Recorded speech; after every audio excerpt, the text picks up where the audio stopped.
Welcome to Beyond the Medical Algorithm, a podcast by the Philly Wellness Center. Join us on a journey through the too often neglected path to wellness, where we celebrate the human body and all things natural to illuminate new roads to health and happiness. Holistic is the name of the game, and I'll be talking to fellow experts and enthusiasts to rejoice in healing and revolutionize the way we approach therapy. I'm your host, Catie Harris. We welcome Dr. Marc Hauser, a neuroscientist and former Harvard professor who founded Risk Eraser. He'll share how his interdisciplinary approach can transform child development and holistic wellness. We need to look beyond just the type of adversity and the number of ACEs to what I call the adverse T's, the letter T. And there are 5 different dimensions of adversity that I think are fundamental to understanding what may happen in terms of individuals' responses to adversity. So the first we've already talked about, which is type. And the typology has grown beyond the original set by recognizing that a lot of adversity happens outside of the family. So bullying, discrimination, oppression, poverty, war, community violence are all things that are outside of the family, but can greatly impact children, as we, of course, are witnessing today in Ukraine and Gaza. Millions of children being affected by the war there. So type is a much broader than the original sense. Second T is timing. When during development did it occur? And here, what I want to alert the listeners to is there are 3 important additional dimensions to timing that we need to take into account. The first is prenatally. For Filidi and colleagues in the original ACEs, it was postnatal. But we know that the stress that a mother undergoes during pregnancy can directly affect fetal development through all the hormonal physiological changes that happen. And we know those have tremendous impact on mental and physical health when the child is born. So first is prenatal. The second is extending beyond 18, because we know that the frontal lobes of the brain, the sort of the seat of what's often called our executive functions, mature up until about 23 to 25 years of age. So post-college for many kids who go to college. So that maturational period is slow. It takes a long time to develop. And that's the seed of things like attention, short-term working memory, planning, self-regulation. All those are kind of in some ways housed, at least in the core sense, in the frontal area, which is going to develop until 23, 25. The third dimension of timing is that even that period from birth to 18 is filled with different critical or sensitive periods. These are windows of opportunity where if certain kinds of experiences don't occur or bad experiences occur, it can either prevent those systems from developing or they may get very much delayed. Let me give an example, which will be familiar to everybody today.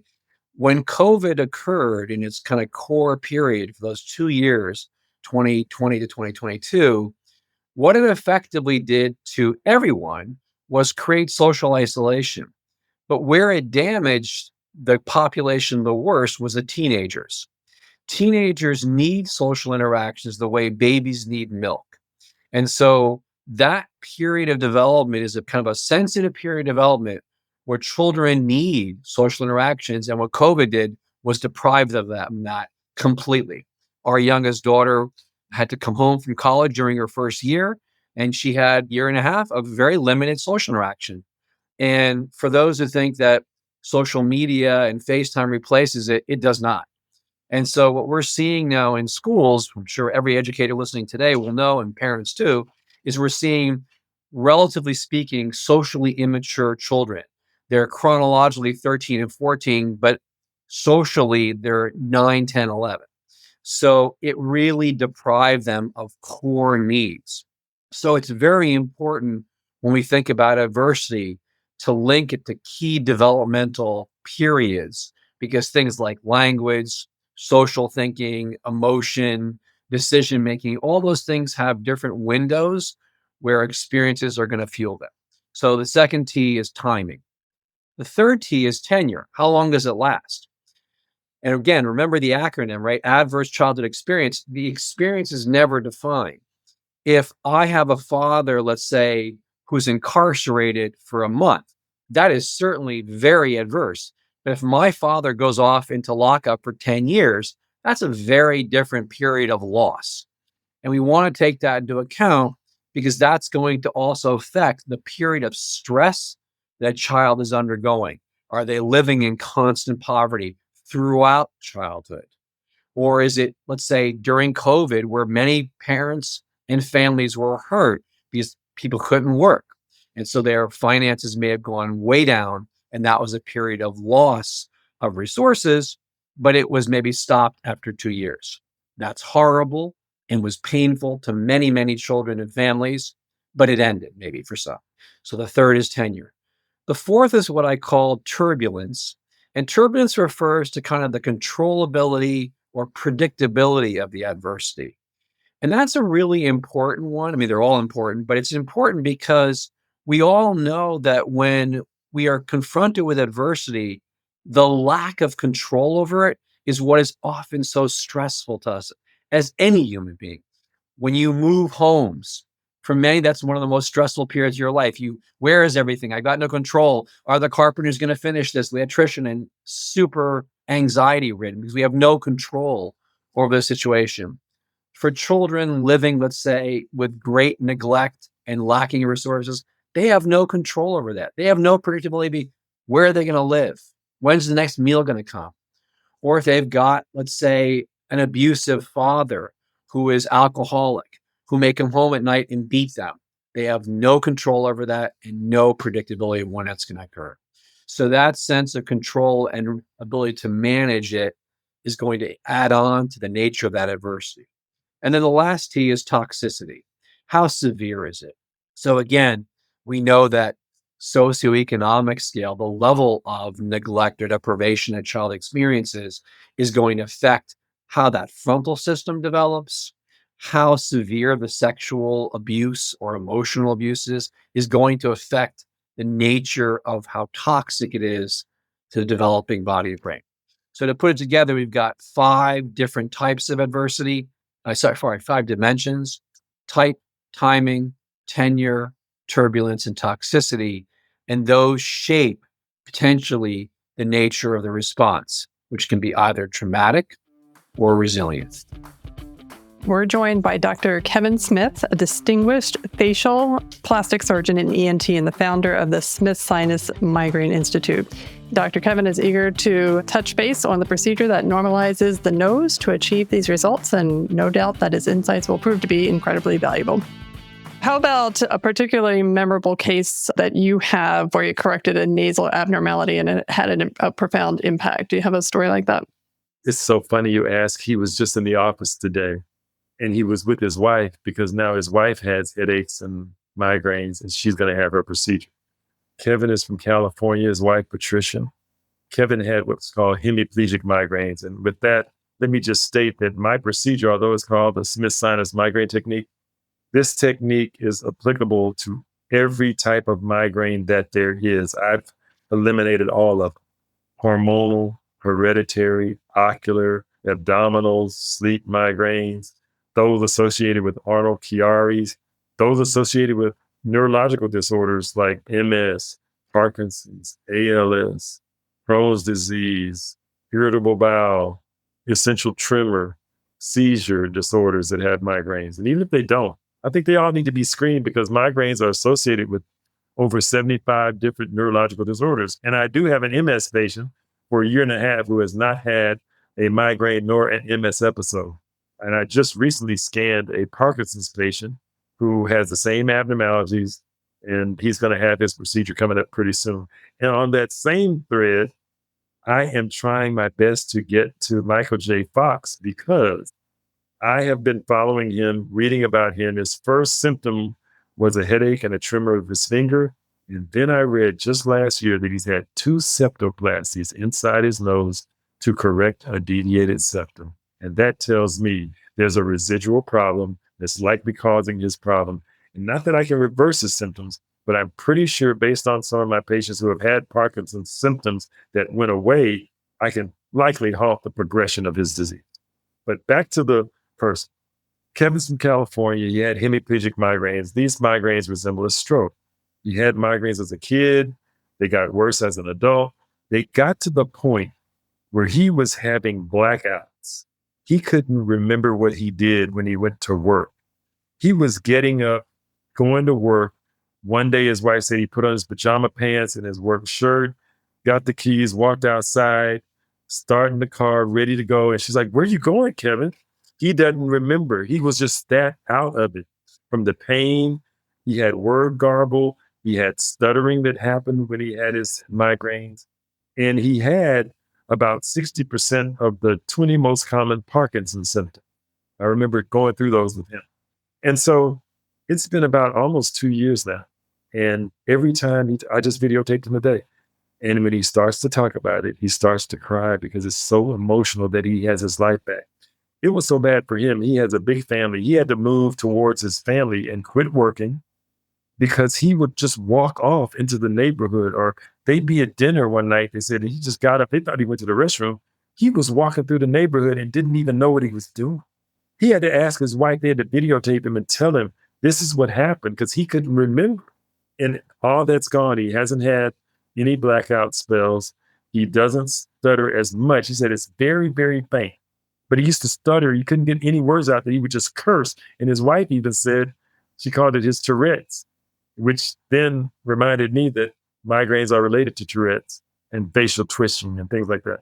So he was a dramatic one that has done very well. And then his wife got some upper respiratory tract infection and started getting these severe headaches and migraines, went to her doctor, went to the ENT locally there. They downplayed it. And she had to stop working. So for 8 months, she hadn't worked. And they just flew in today. She's having her procedure tomorrow. And they are just so thankful for finding me. His brother found me on the doctor's show that I mentioned. They found the videotape, sent it to him, and then the rest is history. And all of this stems from a deviated septum. A deviated septum is one of the abnormalities, the most common one, but there can be large turbinates, a deviated septum, sinus disease, a combination of all the above. I have had people with a normal septum that have had other abnormalities. Very rare. The most common by far is a deviated septum, though. Okay. What is kind of the connection between the large turbinate, so the deviated septum, and the migraine?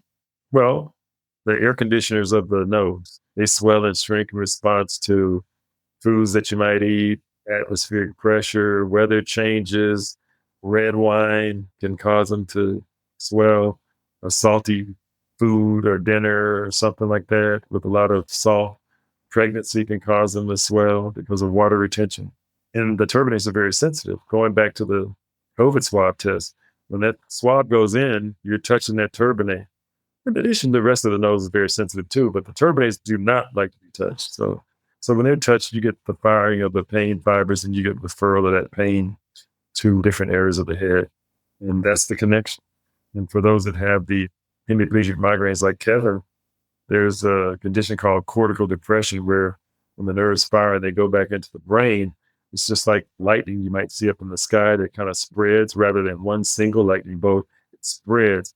And so cortical depression is when the electrical impulses kind of spread and they hit these other nerves and cause you to have these other deficits that might go along with the pain.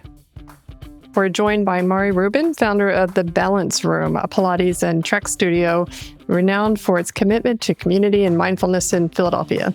With a deep expertise in integrating mindfulness with physical fitness, Mari has crafted a unique space that fosters holistic approach to wellness, enhancing the bond between body and mind. So you are pretty big into mindfulness as well, right? Is that a big part of Pilates, or is that something that you've added as kind of like just something that is important to you? Mindfulness is a huge part of Pilates. It's a big part of my life, but you can't separate mindfulness from Pilates. It's not a modality where you can go in and really kind of check out and just go through the motions. In order to get the most out of it, you really have to be super present and really at least try to feel embodied, to tap into how your body feels. Actually had this conversation with someone today after one of my classes. She felt really checked out during class, which like, it's normal. We're humans. You can't always just walk into class and be like, oh, I'm right here. She was like, I really felt like, oh, it was a great class, but I really felt like I didn't get that much out of it because I couldn't concentrate. And I was like, exactly. That is what Pilates is. It really requires you to mentally be there. In terms of how Pilates and mindfulness, you bring this together, do you have like an example or a memorable story of a client where this has actually really helped transform their life? Or, maybe it doesn't need to be that dramatic. Certainly, I feel like there are so many examples of that. I actually, because top of mind, I saw her today. I have a client who is super athletic, a runner, biker, she looks like just physically so fit. And caveat, looking physically fit can mean very different things, but she's like the stereotype of that. And when she first came to me, I've been working with her for almost 7 years now. When she first came to me, she really was so disconnected from her body. Like her arm might as well have been like the table over there. It really just didn't connect for her. And it took a while, but over the years, she was able, and she also like really wanted to feel the burn, which is a common thing. When you come to work out, you're like, I want to feel this next day. I want to feel sore. I want to feel fiery. No, I don't have that problem. Honestly, you and me both. But a lot of people do come in expecting that. And I totally will come to Pilates for many different reasons. But when she was able to slow down and really tap into how the movements were making her body feel, tap into her breath and how her breath affected the way that she moved, it really was a game changer for her. First of all, she stopped getting injured. One of her goals was to, run a little bit faster. She was running faster and she was just happier. Again, I've known her for almost 7 years now, and I've seen a huge change in her disposition. It's been really amazing. So why do you think people become disconnected from their body? For so many different reasons. For some, it's a trauma response to disconnect, and that's their coping mechanism. For some, they were never taught to connect with their body, so they never learned how to. I never, as a child, was taught to connect my body, and now I see there's like kids yoga classes everywhere and movement for young kids, which I think is so fantastic. And I think it's just not a priority for a lot of people. We're busy. People are busy, and it kind of is like the last on the list for some people. Yeah. Do you think it's hard for people to really kind of connect with their body and integrate mindfulness into daily life? Yes, I do think it's hard for most people, but you have to start somewhere. I've heard from so many people like, oh, I would love to take an hour out of my week to come to you, or I'd love to like take this and do it at home. But there are so many barriers. Like you have a job and you have kids and you're tired, and maybe a wife or a husband, a daughter, a son. There's so many different roles you play. And I think like mindfulness and physicality that might go along with mindfulness really comes last until it's not too late, but until it kind of has to come first or higher on the list. Right. It has to be reprioritized. How often do people normally do Pilates? Like what's a good practice? I would say at least twice a week. If people are taking a private session, most people come once a week and then maybe do a class or two. I have some clients who come twice a week. I have one client that comes 3 times a week. But if you're doing classes 2 to 3 times a week, I would say it really depends on your body and what your goals are. If it's just to like support other types of movement, once a week is fine. If you have another goal that's more related to strengthening through Pilates or building flexibility, it's probably best you come more than once a week. Right. So now, do you see anything unique in the Philadelphia market in terms of Pilates that's different from other places, especially since you come from other places that, or something quirky? Absolutely. The quality of instruction in Philadelphia is top notch. It truly is. And I have taken Pilates everywhere. I mean, top of mind is New York. And I've had some wonderful instructors in New York, but I've had some terrible instructors in New York. I really think Philadelphia has so many good, thoughtful teachers that aren't just about like, oh, I'm this thin woman teaching Pilates and I want you to feel the burn and like that's it. Like the teachers in Philadelphia really care, and it shows in their instruction. Now, do you collaborate a lot with other local businesses or other community organizations? I would love to more. I have certainly in the past, but it's a goal of mine.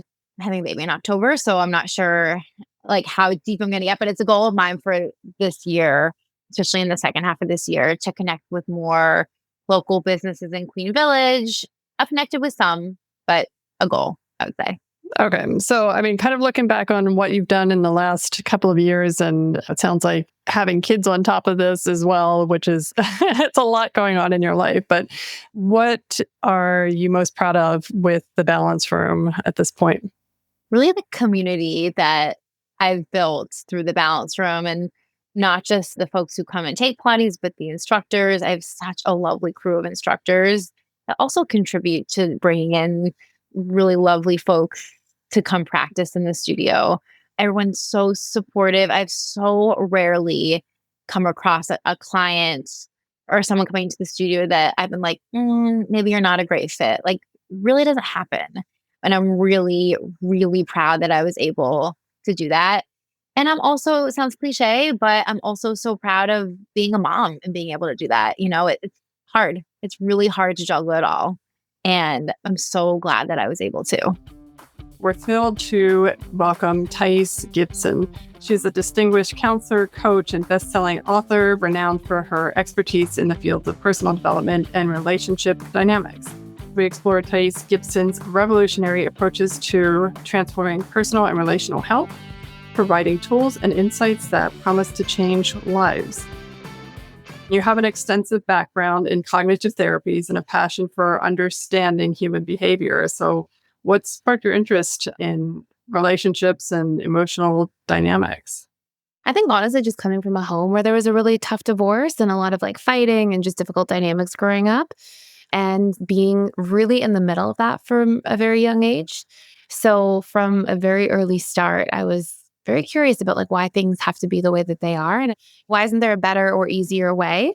And so went through a lot of my own kind of challenges, trying to navigate my own relationships, different challenges I was facing, and got really interested in not just relationships and attachment theory, but also the subconscious mind. Because first of all, our conscious mind cannot outwill or overpower our subconscious mind. And our subconscious mind is responsible for 95 to 97% of all of our beliefs and thoughts and emotions and actions.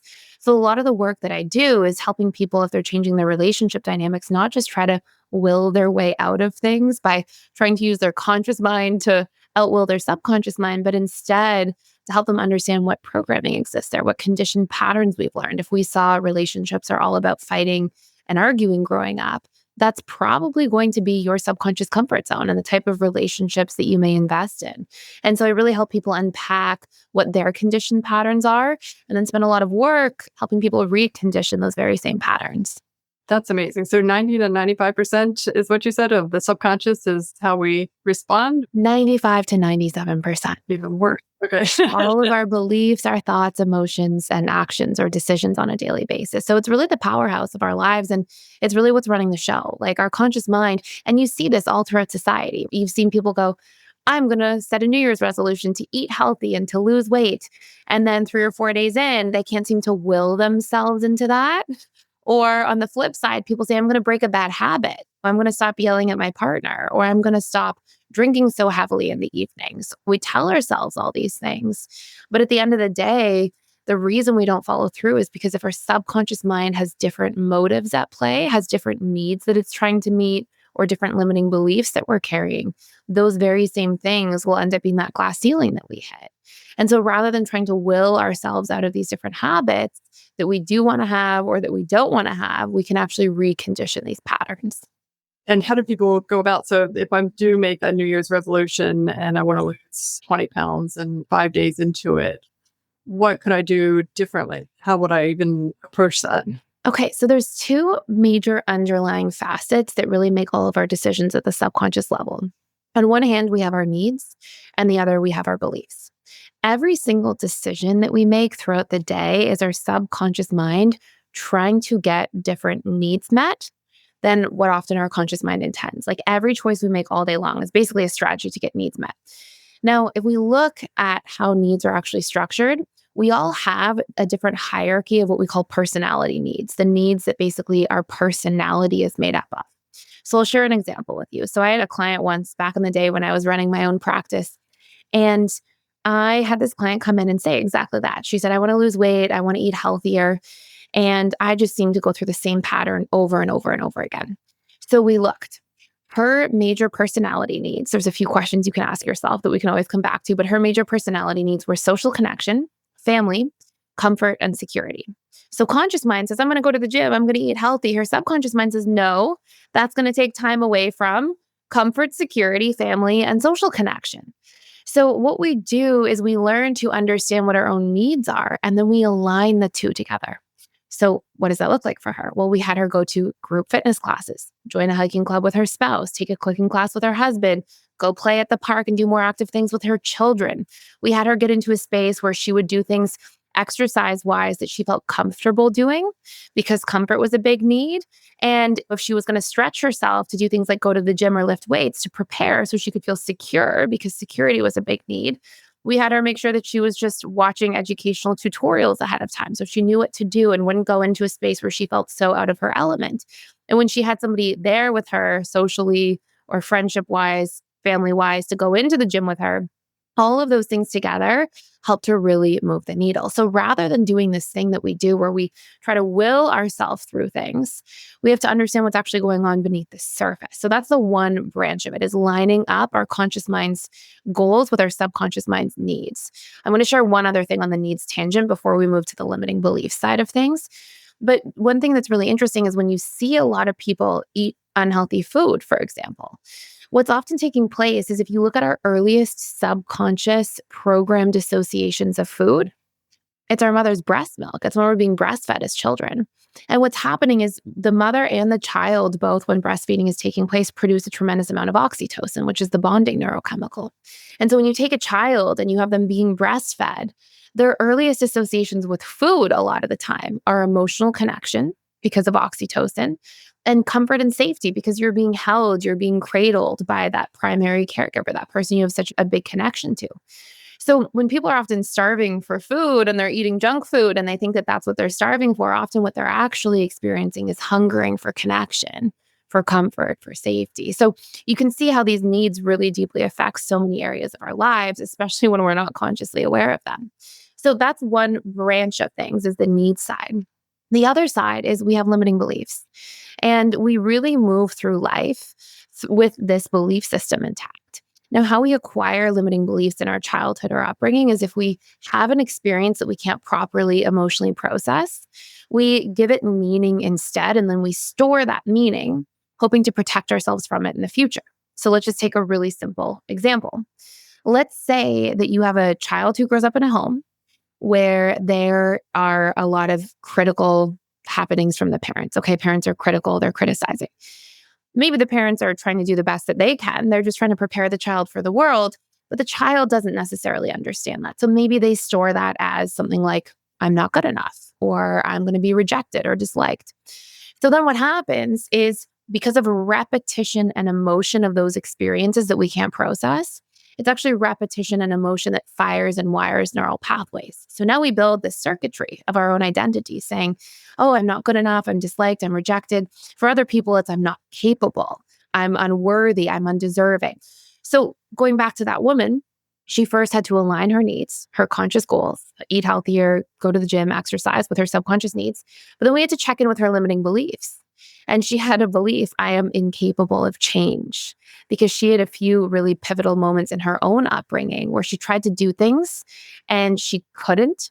And she found her parents kind of meet her with like, it's fine, we'll do it for you. So she built this belief that she couldn't change on her own. And so we actually had to go in and recondition that belief, leveraging repetition and emotion of this new idea and experience. And we can talk about that in more detail if you'd like. But as we reprogram or recondition those beliefs and then align with the needs, all of a sudden, all the sludge that existed between our conscious goals and all the tailwind that we're experiencing from the subconscious level is cleared out of the way. And now we'll experience less resistance and much more natural motivation. Beyond the Medical Algorithm is brought to you by the Philly Wellness Center. To find out more about the Philly Wellness Center and how we're challenging conventional medical wisdom and shedding light on more natural means of healing and therapy, visit phillywellnesscenter.com. And then make sure to search for Holistic Health in Apple Podcasts, Spotify, and Google Podcasts, or anywhere else podcasts are found. Make sure to click subscribe so you don't miss any future episodes. On behalf of the team here at the Philly Wellness Center, keep celebrating the innate power in our incredible bodies, and thanks for listening.